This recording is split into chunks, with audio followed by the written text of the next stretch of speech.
v-am cerut, am tras atenție unor persoane care au venit cu scopul ca să facă tot posibil ca acest congres să desfășoare în condiții nenormale, deci am tras atenția că să se înceteze atacurile astea nefondate și să aibă stimă de cei care sunt prezenți, delegați din sală. Deci eu probabil că am dreptul acesta, că sunt într-adevăr unul din fondatorii Federației Moldovenești de Fotbal prin 90.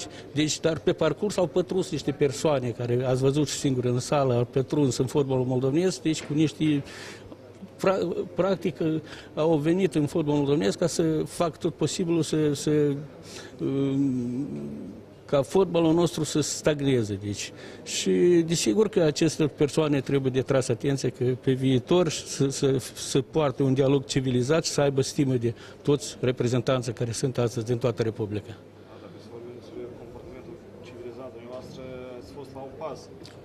Nu am fost la un pas, i-am tras atenție să înceteze atacul la persoană. Că acolo s-a început, dacă dumneavoastră nu ați auzit, au început unele insulunări la unei reprezentanți de pază, că încetează, frate, nu trebuie cu așa metode.